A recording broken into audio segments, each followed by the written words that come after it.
মনে হয় আমার কিছুর ভিতরে একটা করে বাড়ি এটা দিয়ে কি করে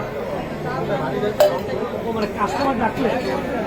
কাস্টমারের কনসালটেশন নিলেন ওকে ফাইন দর্শক আমরা এখন টার্কিশ আইসক্রিম নিব আমি দেখছি যে কিভাবে যে নাচে আমি তো আসলে ঘুড়ি নিয়ে নাচতে পারবো না আমি দেখি যে আইসক্রিমটা ধরতে পারি কিনা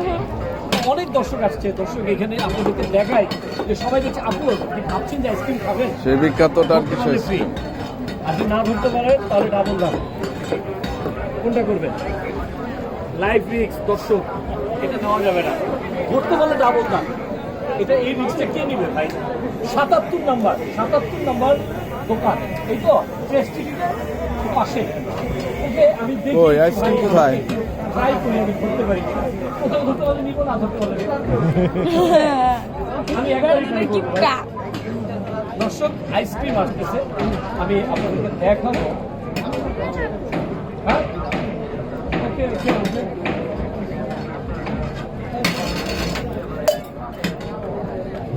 এটা বাড়ি দিলে আমার ভয় লাগে বিসমিল্লাহ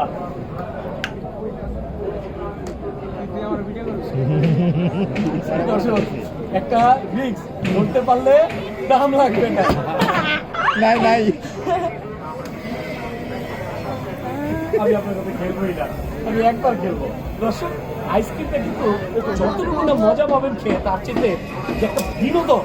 চমৎকার লেভেলের বিনোদন আমার মনে হয় ঢাকা শহরে আমি এই পর্যন্ত এইভাবে সার্ভ করতে দেখি নাই আপনারাই প্রথম হ্যাঁ আপনারাই প্রথম মানে এই আইসক্রিমটা কতবার সুযোগ দেন আপনারা ধরার মানে যদি দ্বিতীয়বার ধরতে পারে তাহলে টাকা লাগবে দর্শক জিতে গেছি টার্কিশ আইসক্রিম